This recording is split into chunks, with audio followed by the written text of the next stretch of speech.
Hello, everyone, and welcome to today's webinar on the Rural Clean Energy Funding Fair. It's a virtual session for additional funding opportunities for clean energy projects. And I'd like to start us off with Claire Sarowski, our USDA Rural Development Special Counsel on Energy. Claire? Thank you, Maggie, and thank you guys for joining today. We are really glad to be with you and spend this time together. We, as you know, at USDA Rural Development have some awesome programs and have been able to put forward a lot of different funding opportunities in the recent months, and then some of them go back even further. So as we near the stage where it's clear that some folks will be able to get funded through these programs and some folks won't, we want to make sure that everyone knows that there are a lot of funding opportunities out there. So even if you don't get funded through the Rural Utility Service PACE program or the New Era program or whatever it may be, or maybe a DOE program that you've applied for, there are so many opportunities right now in the federal government. It's truly a historic moment. And there is certainly a way for you to follow through on your clean energy projects and the things that you want to do for your communities. So I'm really pleased to have this session here today to talk about one of our other amazing programs, the Rural Energy for America program. We're going to have my amazing colleague Jo Beth and some of our other colleagues talk about that program and then allow for Q&A. And then we also have the Treasury Department here to for the second half of this session to talk about direct pay and the opportunity that that presents for clean energy projects as well. And then we have another session later this afternoon that I hope you all can join for on our Core Electric program. And we'll also be doing another round of these on April 9th. So if there are other things that you want us to cover that we're not doing today or not planning for necessarily, programs that you want to hear about from other agencies, things like that, please put them in the chat and we will take that feedback. Again, our goal is to make sure you know about all the opportunities there are and have access to them. So with that, I again welcome you. Thank you for being here today. And I'm going to turn it over to Jo Beth. Good afternoon, everybody. Thank you for being here. Again, my name is Jo Beth DeLauder, and I work for Rural Business Cooperative Service in the national office as with our REAP program, Rural Energy for America. Next slide. So this program, we have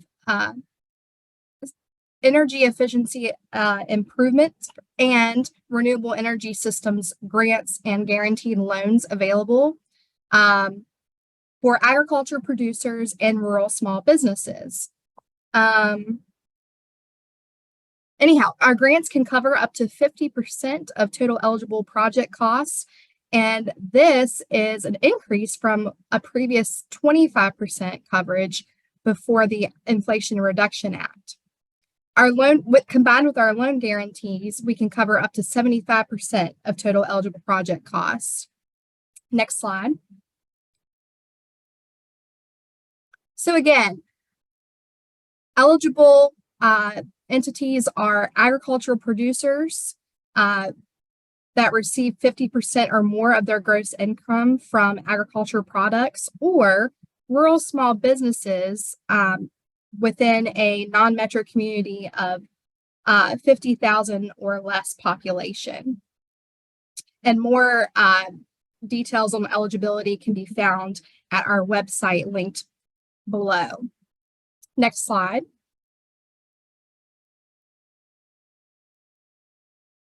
I will have my colleague John Bueller to help us out here. You're on mute, John. Hey, good morning and good afternoon, everyone. Thanks, Jo Beth. I'm John Bueller, the Northeast Regional Coordinator for Rural Business Cooperative Service, covering the Northeast region for the REAP Guaranteed Loan and Grant Program. I also have with me Sean Stair, who's going to be here to help answer any questions. He works on the Guaranteed Loan Program as well in our national office. Just did want to go into a little bit more detail. Jo Beth mentioned on the last slide who is eligible for the program. It is agricultural producers and rural small businesses. But how we define rural small businesses is entities that meet the SBA size standards and are one of the following. A private for-profit entity, that's the vast majority of rural small businesses that we see as applicants. However, other entities that are eligible to apply are rural cooperatives, such as rural electric cooperatives, electric utilities. Those can be government utilities or for-profit utilities. Just so long as they are serving eligible or rural customers. And then finally, tribal entities and tribal corporations. Again, these entities need to be in rural areas, but they are eligible for the REAP program. So do just want to highlight that and make everyone aware that just because we say rural small business, it's not really just limited to for-profit private enterprises. Next slide, please. When we talk about project eligibility, we've talked about applicant eligibility in the previous slides. Who's eligible? Again, ag producers and rural small businesses. In terms of the projects that we can fund under REAP, we look at really two main areas: renewable energy systems and energy efficiency improvements. So under renewable energy systems, these are things like solar, wind, small hydro, and anaerobic digesters, biomass, geothermal, wave and ocean power. We have funded a number of projects in these different technologies, and really can do a vast majority of different size projects, such as smaller behind the meter renewable energy systems, as well as larger scale solar energy or different types of energy generation projects on the commercial scale. Eligible technologies, again, are listed there on the slide. REAP only funds commercially available technology.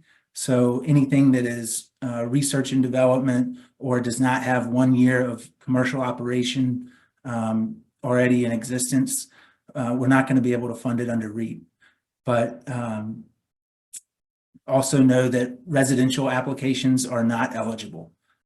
These really need to be, again, agricultural producers, farmers, ranchers, and small businesses. So again, those co-ops, tribal entities, utilities, all can apply. Types of renewable energy systems that we can fund are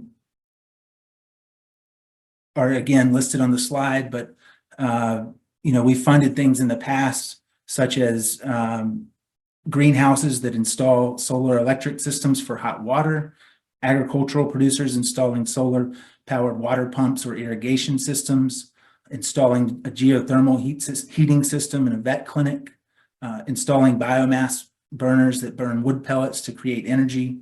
Those are just some of the types of projects that we can fund. Next slide, please.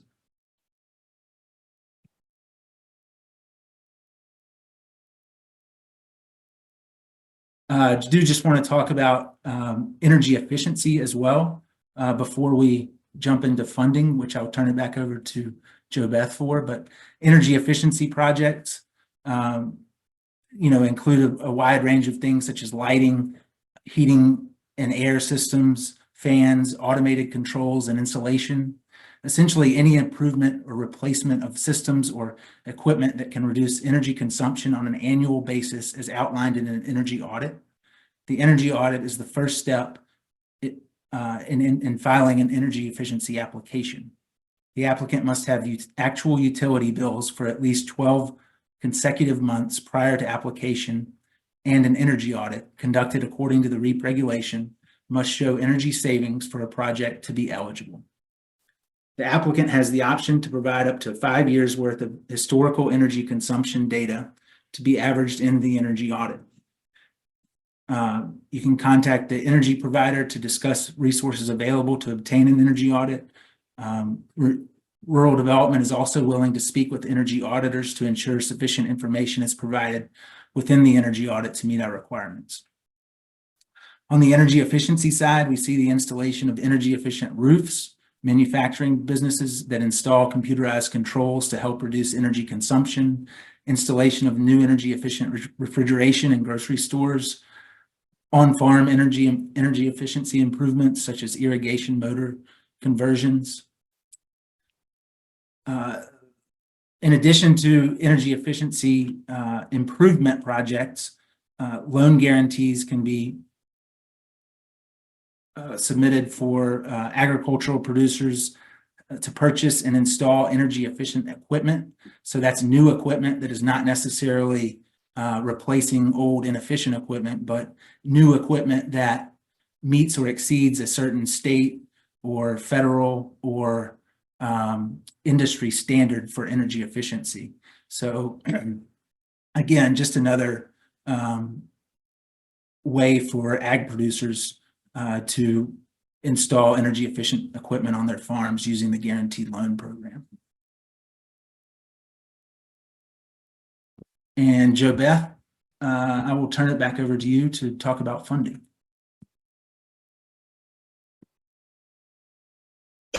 Thanks, John. Yes, so with our programs, we have minimum and maximum project costs associated with those.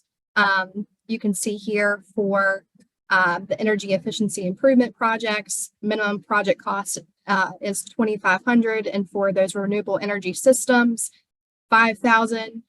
And then for maximum costs, $500,000 for maximum for energy efficiency improvements, and $1 million for renewable energy systems, with a combination of up to $25 million with the guaranteed loans. Next slide, please. So again, the Inflation Reduction Act that we received at the start of the Biden-Harris administration really contributed greatly to this program. We have $1.6 billion in grants and loans that we've made available, including $800 million available in REAP grant funds up until 2025. We're having quarterly competitions that are managed at the state level, and we have also set aside $144 million for underutilized technologies, which is basically all technologies except for solar at this point. And next slide.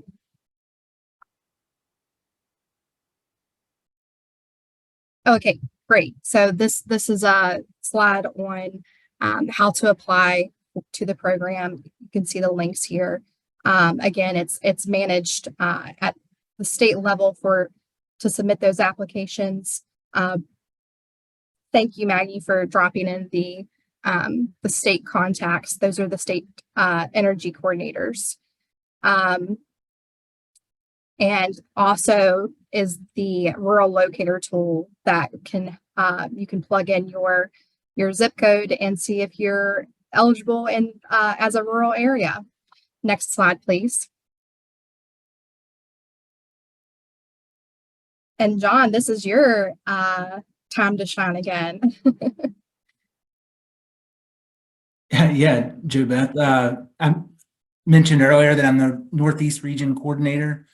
Here's my contact info as well as that of my colleagues. So wherever you're located in the United States, there's a regional energy coordinator that covers that state and the ones around it. So in addition to us in the national office, we have state offices in each of all 50 states that cover everything from application intake to scoring and competing those applications and funding them. So, feel free to reach out to us or your state energy coordinator.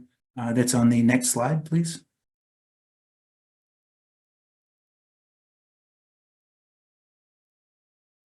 And JoBeth, do you want to talk about? Yes, another, we have REAP technical assistance grants available to provide, next slide. To provide to those eligible applicants that are applying for REAP. So again, to entities, nonprofit entities, to provide technical assistance to applicants of the REAP programs. And we have previously announced awardees from fiscal year 23 of the REAP tag program. I can drop in the link to the chat in a moment of all those providers, but we have a current, next slide. We have a current competition open. The deadline to apply for technical assistance grant is March 21st, and that is in the Federal Register. We can also drop in the link to the REAP tag program. But different for this round is that we have $16 million in technical assistance to award, $250,000 to $500,000 grants across 47 states, I believe. The next slide shows that state breakdown. So states had the opportunity to provide technical assistance through staffing instead of these technical assistance grants. And that's why the funding differs by state. So next slide. So again, this is the link to apply for technical assistance program. Next slide. And then another exciting announcement from the end of last month is our Rural and Agricultural Income and Savings from Renewable Energy, or our RAISE initiative, that the Secretary announced in joint with the Department of Energy. So the purpose of this initiative is to promote increased applications of our underutilized technologies within the REAP program. And it so happened that we kicked this off at a distributed wind conference. So initial goal is to help 400 individual farmers deploy smaller scale wind projects. We're going to create REAP technical assistance national hotlines for these underutilized technologies.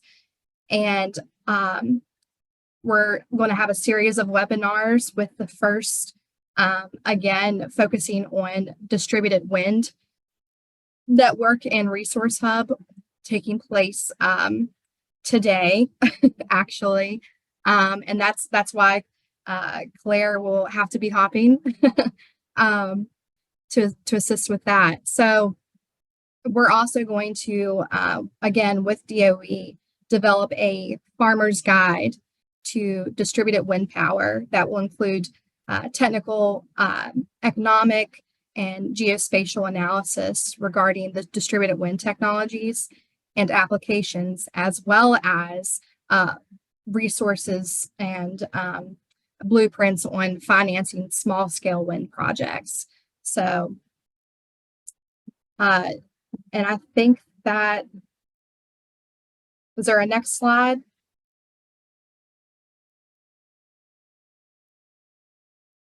I think that's it. So I will hand it back over to Alex.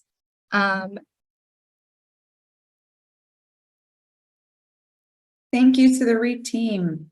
Thanks for presenting and sharing that really valuable information with us. And now we're going to open up for questions.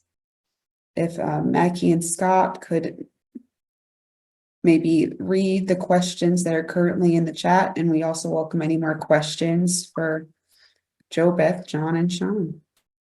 Thanks, Alex. So we do have a couple questions in the Q&A box, and I just want to remind everyone how you can participate today.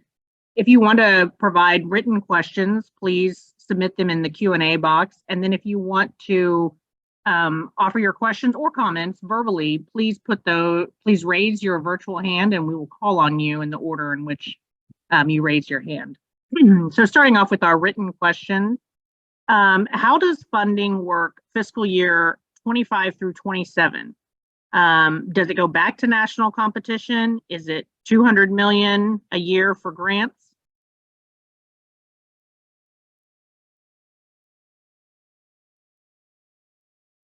Yes. John, feel free to step in here, but so it does, there is a national pool at the end of fiscal year 25. And John, maybe you can explain that a little better. But well, yeah, I think that I'm hearing sort of two different questions in that question. One about national pooling. National office pooling is something we do every year. REAP funds are allocated to the states so that they hold these quarterly competitions, 4 quarters a year. And then once those competitions are held, at the end of the year, all remaining money is swept into the national office pool. And then we fund projects that, maybe didn't get funded in a higher volume state where they ran out of their allocation. We can then pick up those projects in that national office pool. So I think that's one part of the question. And then Jo Beth, the other part was about the amount of funding that would be available after year 2024. Is it correct? I can jump in there. This is Claire again. So we do have funding allocated from the Inflation Reduction Act by statute for years after. And so there's an amount every year. So we will continue forward as planned right now. And we probably won't have quite as much funding in out years. We'll have a set amount that Congress gives us, but we'll likely have used up a good portion of this large influx that Congress gave us through the Inflation Reduction Act. So I would guess the next few quarters at least are running at the same pace as we have been. And so I would say, at least the next 3 quarters, probably the same pace, the same amount of funding available. And then beyond that, there will still be funding available, but we may have to revisit some of the program design and things like that, based on slightly smaller funding levels. So get your projects in, don't let grass grow under your feet. But there will be funding going forward. It just might not be at the same levels. And there is great bipartisan support for the REAP program. So we do expect continued support from Congress. And then I know that there was another question about the definition of distributed wind. We don't define it in any particular term. What I would say there, DOE has different definitions, Department of Energy has different definitions. We work with them closely, but we didn't want to define it specifically for this. What I would say is that we want you to, use REAP to help put turbines, a turbine or 2 or whatever size makes sense for you within the REAP parameters. So we didn't want to put forward any particular restrictions there, but would love to see more wind projects. They're great. They have low footprint on land. They can make a lot of sense. So I hope you pursue some wind projects.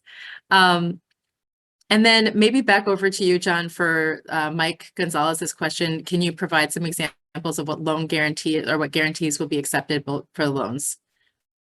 Yeah, certainly. So REAP does provide an 80% guarantee on the loan, and that loan can be for $25 million and up to 75% of project costs. So there's a couple of different percentages there, not to get confused, and that's the 80% guarantee. So that's what the lender cares about, right? And then 75% of project costs, meaning that the other 25% needs to come in the form of matching funds from the applicant. And then I'll just maybe jump in on a couple of the others. Peter, you asked, will the maximum percentage amount of 50% go forward past 2024? So that is what I was saying. I think that after this fiscal year, we will kind of revisit where we are in terms of funding and see if we need to make any program design adjustments. So for sure, that will be the case for FY24, and then we could adjust it beyond. But we just don't know. What we do know is we will still have funding. And then I think that there was a question, Priya, you asked about the technical assistance grants and staffing. So we've staffed up in all states across the board. John helps manage one of our regions. We've got energy coordinators in every single state now, which is great. And then those energy coordinators are going to be joined by climate fellows. Some of them have already received their climate fellow and they have started. And so we're continuing to increase staffing on the REAP front. And then JoBeth mentioned the technical assistance funds. So in addition to increasing staffing at the state level to make sure we can manage this larger flow of projects, we also have technical assistance being provided to help folks apply for the program. And so we have technical assistance providers in each state. And I think that somebody maybe has put this online in the group chat. If not, if somebody could put the website for where you can figure out who your technical assistance provider is in your state. And those are non-USDA staff. Those are organizations that have applied to USDA to specifically provide applicants with technical assistance to apply for REAP and do things like energy audits, potentially help work on applications, things like that. Each technical assistance provider will provide slightly different things, but all focused around helping people apply to the REAP program in that state. So please check out your technical assistance providers and see what they can offer you in terms of putting together a great REAP proposal. Richard Gamble has a specific question. I'm not sure if we'll be able to answer it without knowing more details, but he says, I have a portable solar generator on a trailer to power construction sites. This generator will eliminate the consumption of gasoline each day. Will it qualify anywhere? So yeah, John, do you want to take that? Yeah, Richard, we'd love to hear more about it. I don't know if I want to say that it's, definitely eligible or not eligible at this point, but I'd love to get some more information and talk to you privately. So, send me an email, give me a call. Happy to talk through that and get you an answer. I think those are all the open questions. Peter was just saying thank you. Awesome. Thank you all. Thank you all for presenting and answering questions. And thank you for the attendees for attending this first half of our hour.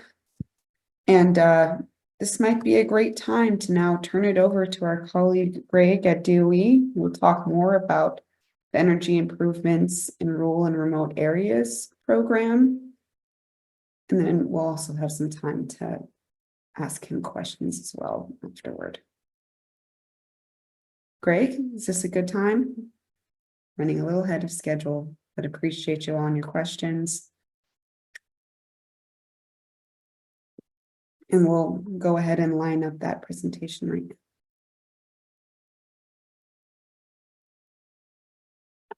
I would just say, as we wait for Greg to come on, I think that, the REAP program is a great opportunity. And if you are not eligible, you may know somebody who is eligible. So, for ag producers out there, for farmers, for real small businesses, obviously, please take advantage of yourself. If you're eligible, please pass on the word.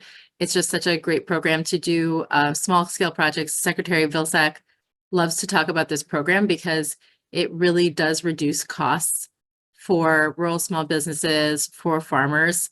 And, we have REAP awardees that are saving $10,000 a month, or, usually not quite that much. That's those larger scale projects, but even saving, $1,000 a month or $200 a month can really make a big difference for a small business or an ag producer.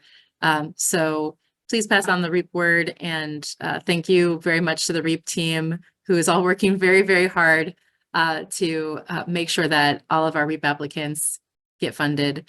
We had about 3,000 REAP awards last year, which is enormous. We've already had about 1,000 this year. So it's a lot of work. And so thank you to the team for carrying out the program. Anyway, over to, it looks like Greg might be available now. Over to OSED.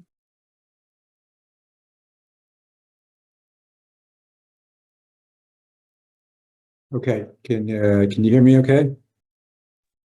Yeah. Hear you, Okay. it's fine. All right. Okay, so happy to be here today, and I'll just go ahead and walk through some slides on the rural program that we're going to talk about today. If that's okay, I'll just give some prompts. Yeah, it's great to go to this first slide here. And my name is Greg Durkers. I lead our stakeholder engagement work in OSED. So across all of the projects you see here on this scope of work slide, it's really, we're going to spend the time today really focused on, the energy improvements in rural and remote communities. And so I did just want to say, I think before we move on, that with our role in OSED, our mission is really to deliver clean energy technology projects at scale. And this is in partnership with the private sector.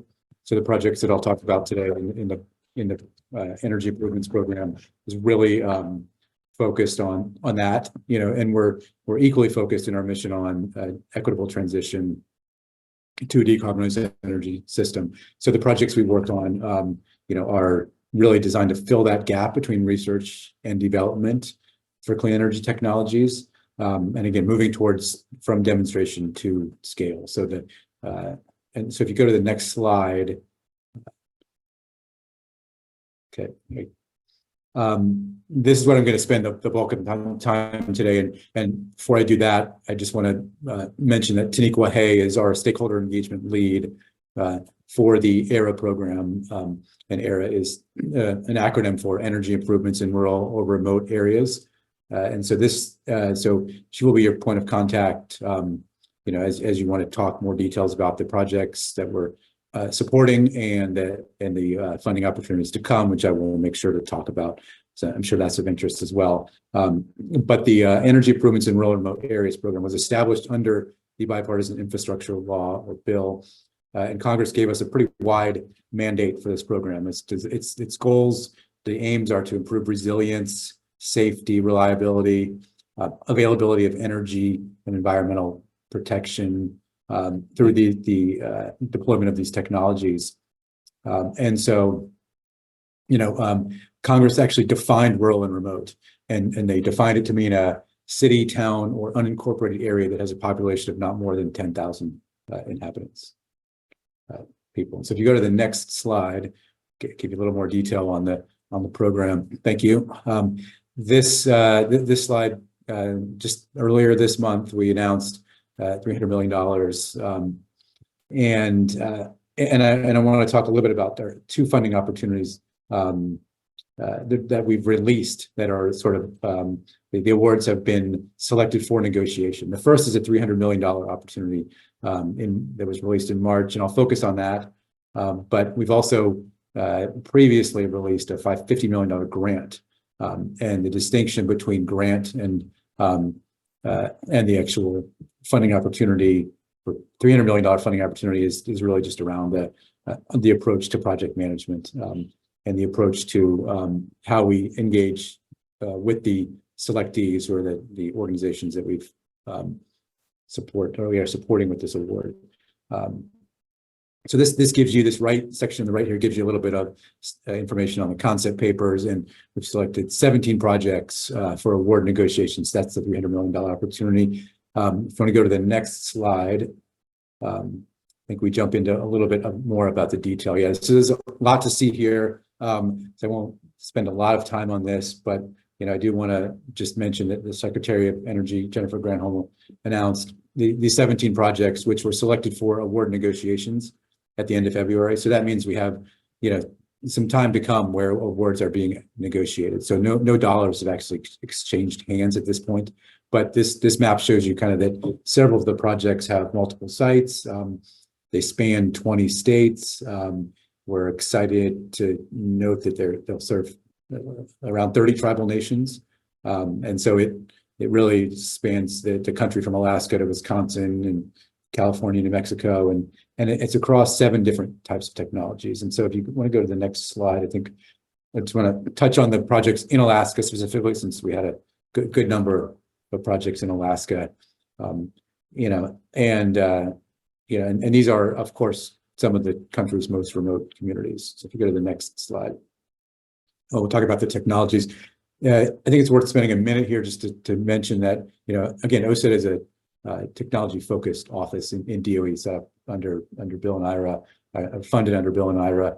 And so the projects here aim to deploy more than one technology, but gives you a sense of the different technologies in these rural and remote communities, and how they will benefit energy systems. And so I don't know how much more detail we want to go into here. I'm certainly happy to answer questions on the different types of technologies, but you can see the list here: heat pumps and microgrids, solar and battery. You see there's a breakdown here in the chart. And again, the idea is these are just 17 projects. The hope is that we'll be able to scale these technologies in small communities. So if you go to the next slide, just want to make sure that I pause here for a minute to talk about the importance of community engagement.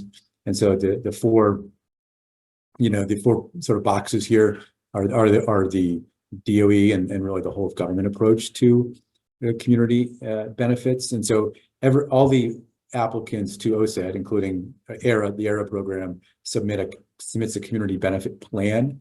And these are a snapshot in time. They help ensure that we understand, as we're reviewing the awards, that the projects are considering issues around how to address community and labor opportunities and training, workforce training and apprenticeship programs and partnerships with the community college.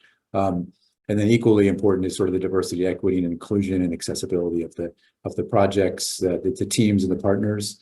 And I mentioned the workforce, which is critically important, including opportunities in disadvantaged communities. And then the orange there, done Justice 40, is just really a whole of government approach to ensure that the benefits of these projects, and this really includes all of the Office of Clean Energy Demonstrations, my office, as well as DOE government. 40% of the project benefits, not the dollars, but the benefits are accruing to disadvantaged communities. Let's go to the next slide. I want to just, and then I want to just jump through a couple of examples here. I'll take questions. Okay. I'm not seeing in advance, but there we go. And then to go to the next, go one more, and this is an example of a project, and I'll just run through a couple of these examples, but this is one that I think is worth mentioning, and I've got two more, but this first one here is really focused on communities, the Hopi and the Navajo, and this is a government to government approach, but the communities within the Navajo and the Hopi nations have some of the best solar resources in the country. Yet there's a lot of homes within those communities that lack access to electricity. So connecting the homes to the grid is expensive and takes time. And so this project aims to bring sort of off-grid technology, solar and battery storage, to speed up that process and ensure that there's access to the grid. If you go and you see the benefits here, so some of the in-person training is really worth highlighting. That it's the training as we look to move forward on these projects, if they are selected, if they are approved for award, that we're working with partners in the community. And then I got a couple examples here, and then I know we're probably a little short on time. So if you go to the next slide, please. This one's interesting. It's a hydroelectric project. If you think back to the pie chart, that was a sizable portion of the awards that we have selected for negotiation. And so this project here it's a remote tribal village, and it's focused on, and it's in Alaska, and it's 50 miles by air from the nearest social services, which are in the city of Kodiak, I'm told. And like a lot of Alaska, or probably all Alaska members pay, disproportionately higher energy bills. So the tribe is going to be able to sell the hydropower generated through the project to the local utility, so that not only will it reduce costs, energy and heating costs, will also provide energy security and reduce the health impacts that many communities in Alaska, and elsewhere face, since when you rely on diesel fuel for heating. If you go to the next slide, I've got one more, and can stop for questions. I think this one is one that is really interesting. It's focused on community health centers, and it's really designed to help bring energy resilience to these critical community assets. Community health centers are very important, especially in rural communities where access to traditional health services are maybe challenging, either to get to them or to ensure that the right staff are available to support needs. So typically a community health center may not have the capacity, there's the knowledge and the people to be able to take on a project like installing a microgrid. But it's a microgrid that allows for power generation and operation in the event the grid goes down, is critically important to running the health center. So if there's an emergency and a power outage occurs, the microgrid will allow the community health center to continue to operate. But it's a complicated structure to set up and so we're excited about this project because it's really designed to bring in the right partners with the knowledge and expertise to identify the barriers to installing a microgrid at the community health center. And in Mississippi and other sites as well. So it's going to be in multiple places. And by working with these partners that have knowledge and expertise, we'll be able to understand, at the department and in the communities, what are the issues around financing and, how to, and the technical aspects of the project. So, again, the goal here is to be prepared for extreme weather events and still be able to operate under a microgrid system that would, prevent some emergencies from happening. And so I think that's probably it. I think that's it for the slides. I'm happy to take any questions. And again, just want to point you all to our team at OSED that is supporting these projects. Thank you And so sorry, much. one more thing before we jump into questions, I do want to just mention, I said I'd do this earlier. We do have a funding opportunity, future funding opportunities in the ARROW program, which is again unfunded under bill, the bipartisan infrastructure law. And so we are currently we're collecting feedback and looking for perspectives from stakeholders and the communities around, how the current funding programs that I talked about today, what we're learning from those programs, and looking to develop future funding opportunities and what that will look like exactly, whether it's a funding opportunity announcement, which is a cooperative agreement, or a grant, which we've done. Those are the two versions we've done to date. We don't know that yet, but we're looking to announce those opportunities by the end of the year, the calendar year, hopefully sooner, to ensure that, and we'll make sure to keep in touch with, you all, to allow for that, you to get the heads up. So usually we put out sort of a notice of intent that talks about the opportunity in advance, and then the funding opportunity is out. So love to keep in touch on that, but I didn't leave without making that point. And now happy to take questions or move to the next part of the presentation, whatever is appropriate. Thank you so much, Greg. It's really exciting, and we'll be sure to look out for more information around new funding opportunities coming our way. So this is probably a good opportunity for anyone who has questions specific to the ERA program, or any general questions that you'd like to ask both the REAP team and the ERA team. We do have some more minutes in this session, so feel free to ask. And Greg, are you the best person to contact if there are any additional questions? If so, we'll put I'm happy to answer. If there are additional questions, I'm happy to help answer those. Taniqua Hay is the stakeholder engagement lead for the ERA project, and so we have a stakeholder engagement lead for each of the project areas. In some cases, people cover multiple, but yeah, Taniqua Hay is our lead, so I probably would make a connection to her pretty quickly, but I'm also happy to answer questions. Okay, great.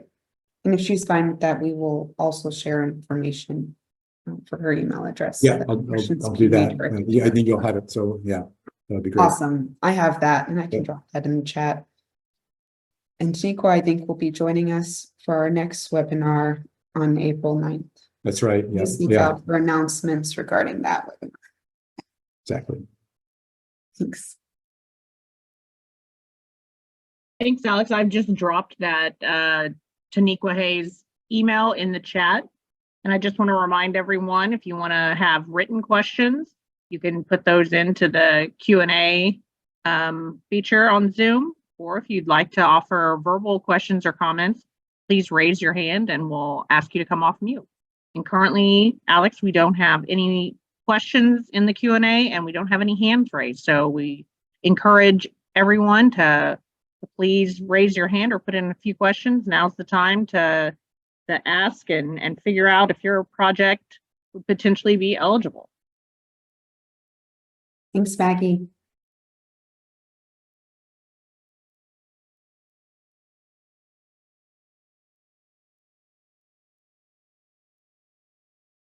We're just going to give it a few more moments here.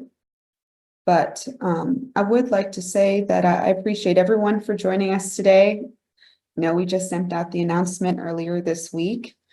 And so appreciate our agency partners and our RD team, as well as all the attendees for joining and asking really great questions.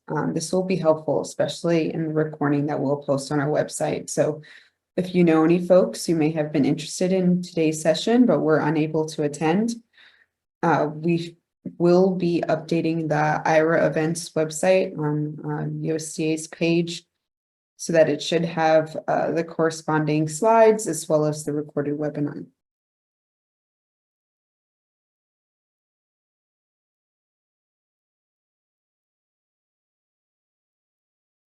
Okay. This might be it. And for all interested, there will be another session later this afternoon featuring speakers from our US's electric program, as well as the US Treasury, to speak more about direct pay. All right, Alex, we do have a question here. Yay. Yeah, may the applicant stack the future DOE OCED funding opportunity along with the USDA REAP opportunities? That's a good question.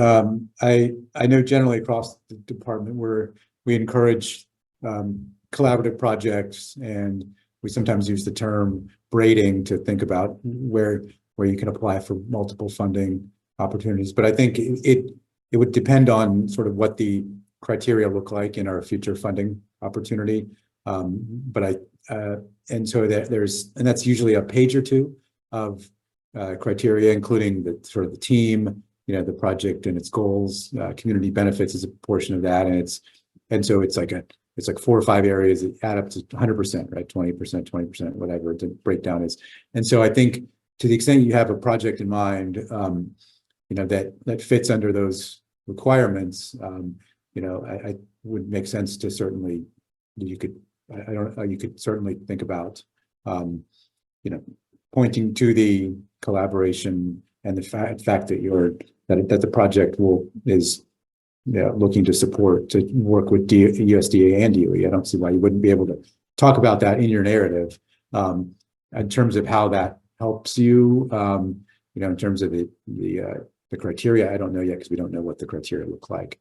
But I think it, personally speaking, it makes sense to point to that opportunity where you have sort of collaborative ideas, and where you're looking at multiple programs.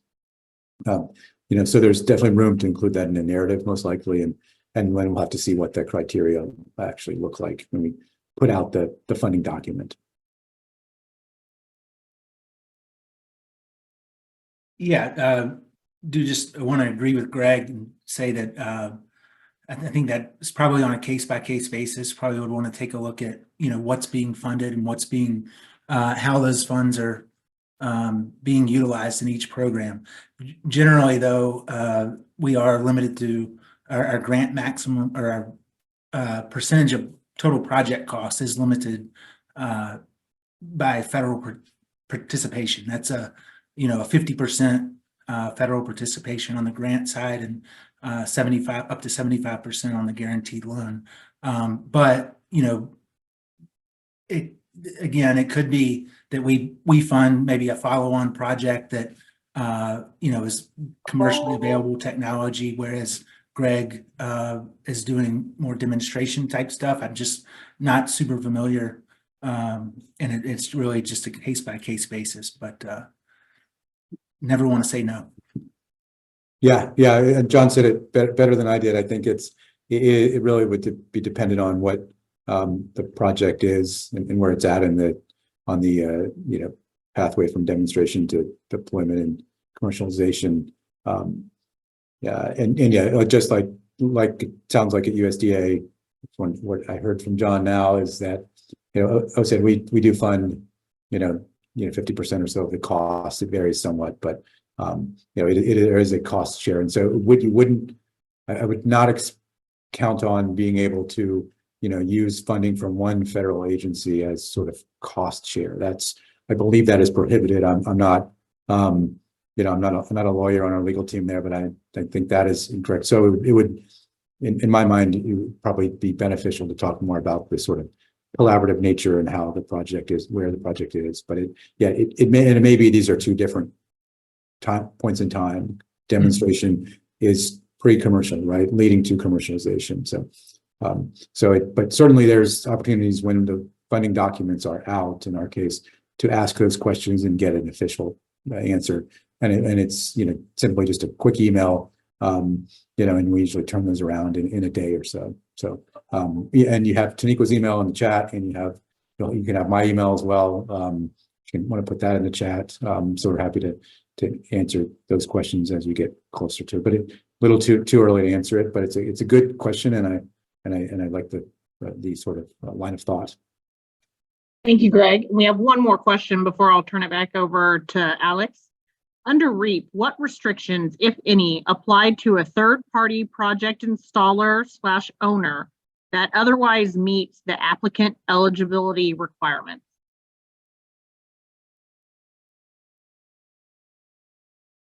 Yeah, I'll try to take that one. I think there's a lot of issues at play there, and probably need more information, but third-party project installers,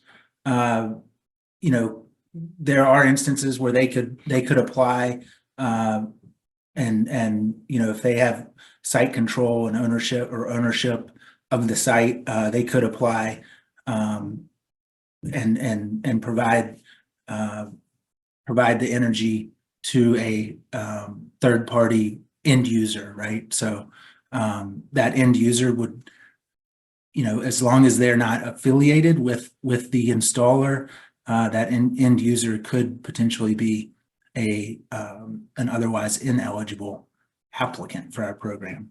We just need to see that really there's no direct link between the two entities. But again, Ryan, if you want to reach out to me and provide a little bit more information about your proposed project, would be happy to talk that through with you. Thank you. And Alex, I'll turn it back over to you.